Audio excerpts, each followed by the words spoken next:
tatalakayin natin ang nilalaman na inyong column for this week. Ito ay napapanahon talaga dahil ang pinamagatan nitong House Impeachment, a political theater. So, babasahin po ulit natin, Attorney Sal, yung bawat paragraph. As visualized by this columnist and as expected by serious observers on the current political scene, the telepolitical novela is half done in the lower house of Congress.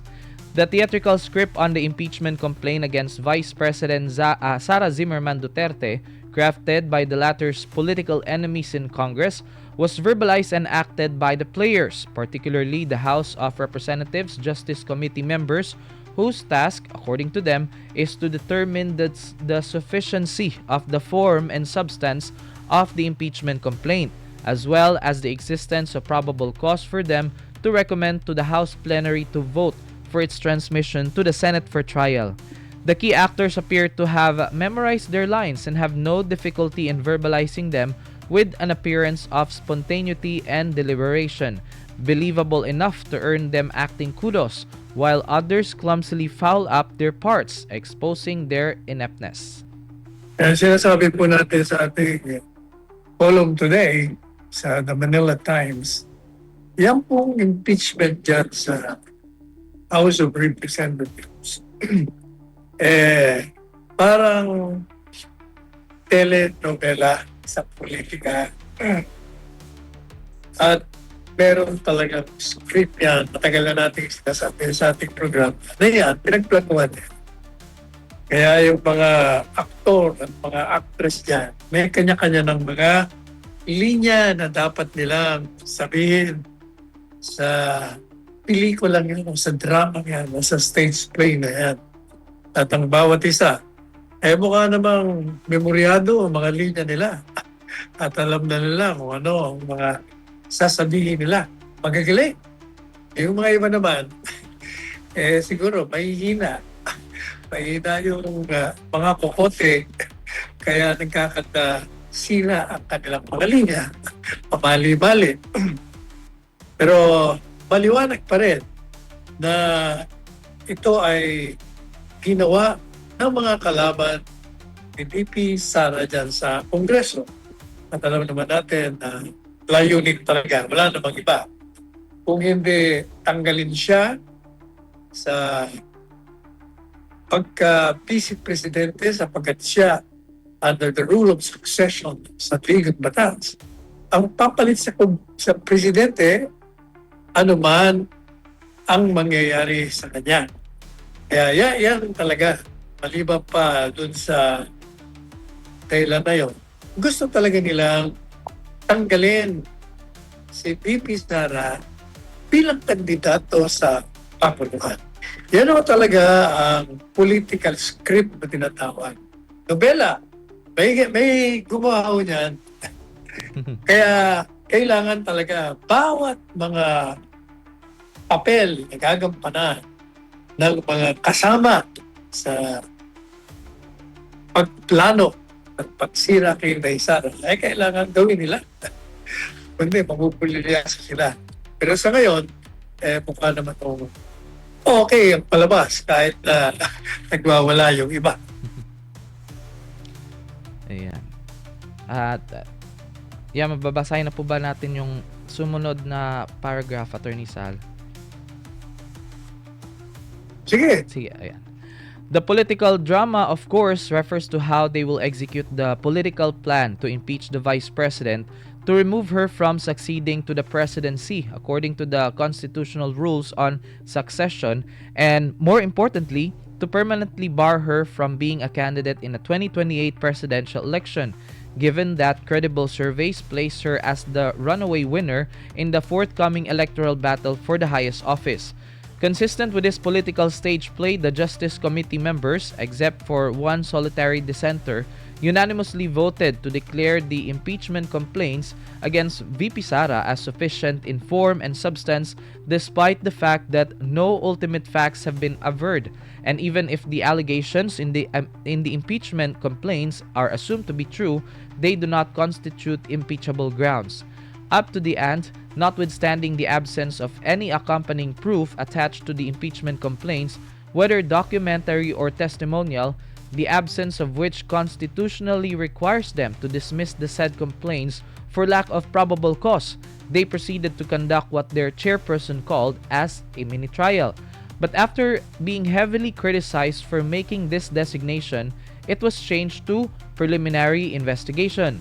The committee conducted the irregular process of obtaining evidence by issuing subpoenas duces tecum and ad testificandum even without the complainants requesting for their issuance, and by such process effectively helping the complainants support their complaints apart from violating the bank secrecy law, which compelled the defense team of VP Sara to file a petition for certiorari before the Supreme Court to abort the unlawful exercise. Ayan. Tuloy mo na. Tuloy mo. Sige. To complete the cast, the supporting actors from the Bureau of Internal Revenue and the Anti-Money Laundering Council cashed in their presence and performed their assigned parts. The Bank Secrecy Law or Republic Act 1405 prohibits inquiring into or disclosing bank deposits, example, savings, current and time deposits, including foreign currency deposits. Under this law, the banks and their employees are prohibited from disclosing deposit information. The Anti-Money Laundering Act or AMLA, RA 9160, prevents money laundering, protects bank account integrity, and criminalizes unlawful activities. It secures the confidentiality of bank records by prohibiting the AMLAC and its secretariat to reveal, in any manner, information known to them by reason of their office without court authorization. The Bureau of Internal Revenue or BIR is obligated to secure the confidentiality of the statement of assets, liabilities, and net worth or SALN under the Data Privacy Law or RA 10173. Despite the prohibitions imposed by the aforementioned laws, the Justice Committee compelled the officials of the said agencies to reveal bank records and on cue disclose them. On the basis of these prohibited disclosures, members of the Justice Committee voted unanimously in finding probable cause in the impeachment complaints. The other half of the political script against VP Sara is to be executed in a plenary voting in the House. Judging from the demeanor of the lawmakers, unless an unforeseen political catastrophe occurs that threatens their hold on power, it is almost a certainty that one-third vote requirement for transmission of the articles of impeachment to the Senate will be accomplished, thereby completing the other half of the political subterfuge. The added bonus to this politically deceptive play is the tempting opportunity for free media mileage for the players to enhance their chances for either their re-election bids or pursuits of higher office. It is also a platform for the detractors of VP Sara to dish out more black propaganda against VP Sara and former President Rodrigo Duterte. The impending Senate trial is an altogether different venture. Unlike their colleagues in the lower chamber, they cannot just be herded and follow the bidding of the masterminding power holders. They represent 24 republics and are generally fiercely independent and will vote according to their conscience and evidence before them, although rarely, or on the political benefits that await them, which is often. Their votes may depend also on what they perceive to be the people's temper and sentiment at the conclusion of the Senate trial. Reading the body language of the senators, the 16 votes required for conviction could be an impossibility. Ayan po, Atty. Sara. Balikan po natin ang pinaka-basis ng ating mga puro-puro obserbasyon sa nagaganap dyan sa Kongreso, particular na sa Committee on Justice, kaugnay sa ginagawa nila pagdidetermina di umano ng probable cause. Matapos na na-determina na nila na yung aligasyon ay masustansya. Para bang yung pag-determine ng sustansya sa complaint, iba dun sa probable cause. Actually, pareho lang yun Talagang, gaya ng sinabi natin, itong mga ito, dahil meron silang script, hindi po pwede na hindi nila sundin kung anong itinatakda ng scriptwriter. Sino ba yung scriptwriter? Siyempre, yung may hawak ng kapangyarihan politika dito sa ating bansa. Kaya, kailangan sundin nila. Kaya nakita natin, bawat isa ay may papel na ginagampanan. Meron pang mga supporting actors, actresses yan. Kung kayo ay nanonood ng pelikula o nakikinig ng drama sa radyo, nagbabasa ng mga comics kaugnay sa isang istorya, parang ganun din po yun. Madalit sabi, pag gumuhit ka ng isang nobela, kailangan, dahil gawa na yon, susundin mo ang bawat kabanata. Hindi mo pwedeng sirain mo yun. Masisira yung diskarte, masisira ang plano. Since ang plano mo ay siraan si Inday Sara, tanggalin mo bilang successor to the presidency at siya ang pangalawang pangulo. At dahil siya ang pinakamalakas na kandidato sa 2028, siyang nagiging sagabal sa mga sa kanilang pagnanais na sila ay manatili sa kapangyarihan. Kaya kinakailangan na gawin nila lahat ang mga direksyon ng direktor ayon sa script na ginawa naman ng motor. O kaya eto tayo ngayon, matapos na magdesisyon na the impeachment complied with the requirements of form and substance. Dahil sinasabi ng saligang batas, pag merong nagdemanda ng isang impeachable officer, kailangan yung komite na assign dyan, Committee on Justice na yun.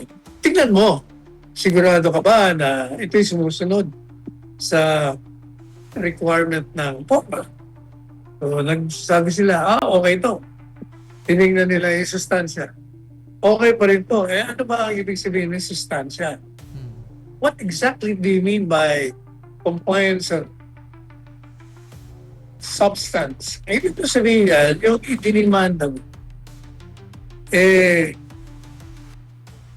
kung ipagpapalagay mo na ito ay totoo, talagang yung mga dinidemanda mo, sinasakdal mo, ay maaaring nag-commit ng ganito. At yun makikita mo doon mismo sa complaint. Makikita mo yun sa complaint Unang-una, titingnan mo. Ano ba ang nirereklamo nito? Ano bang impeachable ground? Siyempre, mag-allege sila ngayon doon. At pag ito ay sa tingin mo, may prueba na naka-attach. Kasi dapat, pag may demanda ka, meron bang ebidensya. Nandun na yon. Ang tingin ng Committee on Justice, meron ng compliance sa sustansya. Kaya ang tanong natin, meron na pala. Bakit pa kayo magbibista na naman, mag-hearing kayo para hanapin nyo di umano yung probable cause?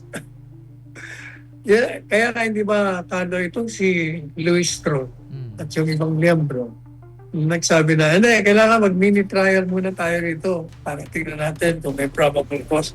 Diba sabi ko sa iyo nun, akala ko ba compliant na sa substance? Ba't kailangan pa kayong hanapin kung maaaring ang nag-commit ng krimen itong si VP Sara? Masustansya na nga nyo Ibig sabihin, may mga ebidensya na dyan. Madalit sabi, tinuloy pa rin nila. Tapos nung sabi sa kanila na mali yung mini trial nyo, lumalabag kayo sa saligang batas. Hindi preliminary investigation lang kami. So, preliminary. Pero gaya na sinabi natin, Pauli, yung preliminary investigation, ang mga piskal, ang ginagawa nila, pag tumanggap ng reklamo, babasahin ng reklamo at batay dun sa mga ebidensyang nakatikit dun sa reklamo, affidavit complaint, didesisyonan kagad yun. Maliban na lang kung yung nagre-reklamo hihingi ng subpoena para i-produce ang isang dokumento o papuntahin yung isang testigo dahil kailangan i-validate niya yung mga sinasabi niya.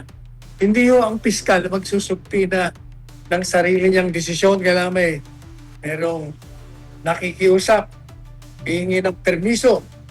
Eh dyan sa Committee on Justice, kahit na wala naman nagre-request na complainant, nag-issue ng mga subpoena ad testificandum at subpoena ducis tecum. Kaya ang ginawa nila, si Madriaga, pinatawag nila. Wala namang humihingi kay Madriaga. Pagkatapos, pinatawag nila ang biyaya, pinatawag nila ang AMLA, Council, pinatawag nila, ano pa, yung Angko. No, sino-sino pinapatawag nila. Kasi, wala silang makitang ebidensya. Alam ko ba, compliant in substance.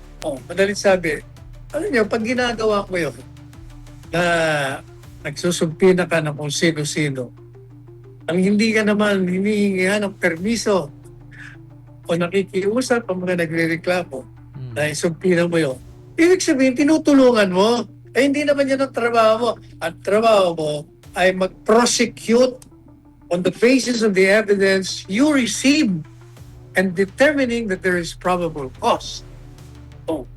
Yan ang trabaho mo pero ang ginagawa mo, tinutulungan mo. Bakit? Kasi kasama sa script, yun ang papel na pag hindi na ipakita ang prueba, kailangan mag-casing expedition kayo kasama yun sa script natin para magamit ninyo yung plataforma na patuloy ang inyong paninira, patuloy ang paghanap, pagkalap ng ebidensya para sigurado na tanggalin natin si VP Sara. Yan ang script. So tinuloy nga nila. Tinawag lahat. Ito namang mga bugoy na mga nasa sa mga institusyon na pinatawag. Dahil either hindi na papel kasi nila papel nila yun sa script. At sa totoong buhay naman, takot naman silang makulong o matanggal sa pwesto. Kaya kailangan sila mag-cooperate. Kaya nagpuntahan naman. At kahit na under the Bank Secrecy Law, bawal ang magbigay ng impormasyon ang bangko at ng mga empleyado ng anumang nakalagay dyan sa account mo. Yung pera, yung bilang ng pera, kailan ka nag-deposito, kailan ka nag-withdraw, kailan ka naglagay. Bawal yun. Ganon din po sa anti-money laundering. Bawal lahat yun Sa BIR, yung SALN, bawal din yun. Pero kahit mga bawal, dahil yun na nasa script, tinuloy nila. Kaya nakita natin, yun ang nangyari. Kaya ano pong sabi natin, sa ngayon, yung script, kalahati na ang isa katuparan. Naganap na. Kasi kahit na walang ebidensya, ang ginawa po nila ay nagbigay na sila ng rekomendasyon sa House Plenary. Tatanggol nila ngayon yung kanilang rekomendasyon na ibigay na sa Senado para magkaroon ng paglilitis. At yung pong plenary naman ay magbobotohan. Kaya yung kalahati ng script tapos na. Kasi yung kalahati ay tumutukoy lamang yun doon sa gagawin niya sa Committee on Justice. Pag natapos sila sa Committee on Justice, yung botohan naman ng mga miyembro ng Kamara at Representante, yun ang kalahati. Pero dahil ang script ay kailangan ituloy ninyo, botohan niyo, makukuha nila yung boto. Yan ang nasa kinakang nobela Kaya sabi nga ho natin, yung dating 200, alam mo yun, 215, Yes. hindi nila makukuha yun. Pero yung 1/3, 106 yata yun, makukuha pa rin nila. Napaka malaking milagro na lang. Kung hindi nila magawa yon. Kaya sabi natin, pag nangyari naman yon, di tapos na yung political script. Pagdating naman sa Senado, iba ang labanan doon. Iba kasi it's a different animal. Dahil doon, hindi kagaya ng mga nandyan sa Kongreso na kayang-kayang kilahin, kayang-kayang takutin, kayang-kayang bayaran. Itong mga senador, medyo may kanya-kanya itong republika eh. Meron silang mga kaharian na sila, mga hari. Kaya mahihirapan. Kaya pagdating sa Senado, magkakaroon ng paglilitis. At pagkatapos ng paglilitis, magbubutuhan sila. Magdidesisyon. Yung iba, bihirang-bihira yung sasabihin natin na buboto ako sa batay sa ebidensya o kawalan ng ebidensya. Kasi kung yun lang ang susunod, dismiss na kagad yun dahil wala nang ebidensya. I-discuss na natin yan kung bakit wala. Yung iba naman, boboto yan at depende sa kanilang loyalty, kanilang mga partido. Pag nakaaliado sila sa administrasyon, most likely, kukonvict ka na yan. Kung doon ka naman sa kabila, i-absuelto mo. Pero, ang konsiderasyon talaga, ang pinaka-konsiderasyon, yung kapakanan ng boboto. Makakasira ba sa kanya pag bumoto siya ng conviction? Makakabuti ba sa kanya kung bumoto siya ng acquittal? Kasi depende ho sa klima ng politika sa ating bansa sa panahon na magbobotohan sila. Pag nakita nila na galit ang taong bayan at ayaw talaga ng conviction, hindi mo mapabumoto yan ng conviction. Maliban doon sa mga pusakal na kontra kay Inday Sara. Di ba? Banggit na natin, 4 sa kanila, sigurado conviction yun. Pero yung mayoriya na mga tagahanga, lantad at sikretong mga tagahanga ni dating Presidente Duterte at sa katotohanan na talagang ayaw ng taong bayan ang impeachment na yan, hindi para pakinggan ang kanyang panig. Bakit si Inday Sara naman gusto niya rin na humarap sa impeachment trial dahil inosente siya eh. Kayang-kaya niya na libain kung anumang ebidensya na puro namang kasinungalingan ang ilalatag sa kanya. Ready siya, pero ang tao, dahil nga sa nangyayari sa ating bansa, matagal na tayo naghihirap. Matagal nang nagtataasan ang presyo ng langis, ng lahat ng bilhin, bago pa magkadigma dyan sa gitnang silangan. Madalit sabi, hindi nagawa ng gobyerno ang dapat na gawin nila. Hindi sila nakatugon sa pangangailangan ng bayan at sila'y nag-focus doon sa political lamang ay nagkakaletse-letse ng takbo ng buhay dito sa ating bansa. Kaya sabi natin, batay doon, nababasa natin yung mga galaw nila, yung conviction maramo. Sigurado, unless na isang malaking hindi natin inaasahang pangyayari na magaganap. Sa tingin naman natin ay hindi. So yun, ang ating column ngayon sa The Manila Times, impeachment, House impeachment is a political theater. Isang malaking politika novela. Ayan, maraming salamat po, Attorney Sal. Samantala, ayon sa dating Senate President na si Coco Pimentel, Attorney Sal, maaaring magkaroon daw ng malaking pagbabago sa liderato ng Senado kung pipigilan ng impeachment trial ni VP Sara. Iginit niya na labag sa konstitusyon ng anumang hakbang para sa pagtitigil ng paglilitis dahil malinaw na dapat itong ituloy agad kapag naipasa na ang articles of impeachment. Bagamat, yes, Attorney. Bagamat naniniwala siya na tututol si Senate President Tito Soto III sa ganitong hakbang, sinabi niyang posibleng magkaroon ng coup o pagbabago sa pamunuan kung susuportahan ito ng mayorya ng mga senador.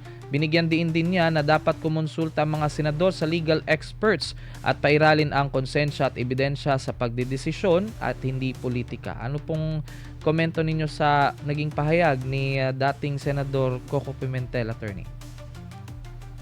Tama naman siya. Pagdating ka sa paglilitis, karamihan dyan, yung mga abogado, kailangan talaga mag-aral sila. Kasi magmumukha silang kawawa dyan. Pagtatawanan sila ng mga nanonood sa kanila. Kung pamali-mali, pagtanong nila, mali sila sa prosecution. Kaya dapat talaga mag-aral sila. Tama. Pero, ngayon din, Attorney Sal, itong araw na ito, ang parang gagawin nila yung pagsusumite ng articles of impeachment sa plenaryo. Ito'y, yun nga, sa nabanggit na kanina na may probable cause para i-impeach si VP Sara. So, ayon kay Congressman Jervil Luistro, kapag naaprubahan ng hindi bababa sa 1/3 ng mga miyembro ng Kamara, agad ito ipapasa sa Senado bilang articles of impeachment. Kung matatandaan nga natin, Attorney Sal, sa botong 53-0, pinagtibay ng komite yung ulat na nakabatay sa mga issue tulad ng confidential funds, umano'y hindi maipaliwanag na yaman at aligasyon sa pagbabanta laban kay PBBM na itinanggi naman ng Vice President. Inaasahan yung mainit na debate sa plenaryo ngayong araw, Attorney Sal, bago ang botohan, habang kumpiyansa ang ilang mambabatas na maabot ang kinakailangan bilang ng boto. At kapag nga naaprubahan ay posibleng magsilbing impeachment court na ang Senado sa mga susunod na araw, Attorney Sal. Ano pa bang aasahan na ating ngayong mamamayan ngayong sa nanasa sa plenaryo na itong impeachment complaint laban kay VP Sara, Attorney Sal? Dito lang yung telenovela. Na-discuss na natin yun. Huwag na natin ulitin. Kung ano yung sinabi ko kanina, sinagot na natin lahat ng mga issue na nalalagay sa script mo. Ayan. Pero pinayagan, Attorney Sal, sa ibang issue, pinayagan na ng Malacanang si VP Sara na bumiyahe sa ibang bansa ngayong simula nung May 2 hanggang 15. Ayon sa kumpirmasyon ng palasyo sa pamamagitan ni Jose Claire Castro, kabilang sa mga bansang planong puntahan ng Vice President, ito ang Netherlands, South Korea, Belgium, Germany at United Kingdom, na ayon sa kanya ay gagawin habang naka-leave at walang gasto sa gobyerno. Nauna nang hindi natuloy yung biyahe noong nakaraan dahil sa umano'y uncertainty kung papayagan silang makaalis. Gayunman, muling inaprubahan ang kanyang request matapos magsumiti ng amended travel schedule. Ang pag-aproba ay dumating kasunod ng desisyon ng House Committee on Justice na may probable cause para ma-impeach siya. Kung matutuloy ang biyahe, Attorney Sal, posibleng wala si VP Sara sa bansa sa araw ng botohan ng Kamara hinggil nga sa impeachment complaint laban sa kanya. Nahaharap siya sa mga aligasyon kabilang nga itong mga issue na tinalakay sa kanyang impeachment complaint, Attorney Sal. Makaka-apekto ba ito, Attorney Sal, habang wala ang Vice President, naka-leave po siya? Hindi, dahil hindi naman kailangan siya umaten sa impeachment proceedings. Pwede naman siyang hayaan niya yung kanyang mga abogado na ipagtanggol sa road. Yung mga wala tayong opisyal, meron siyang na-schedule. Kita siguro sa mga OFWs, sino pa. Mahalaga, hindi gastos ng gobyerno yung kanyang paglalakbay, gastos niya sa sarili yun. Pero kahit ang sariling gasto, as Vice President, ginagawa niya pa rin ang kanyang trabaho. Kasi bilang opisyal ng gobyerno, kailangan din na umikot ka at marinig mo ang mga problema ng mga kababayan mo sa iba't ibang panig ng mundo. Ano ba? Kumusta ba ang kalagayan nila? Ano ba ang problema nila? Para maipaabot mo naman sa mga may kapangyarihan ang pagtugon sa kanilang mga suliranin. Kaya ang trabaho niya. So kahit na gastos niya, tuloy pa rin ang trabaho niya. Ayan. Maraming salamat po, Attorney Sal.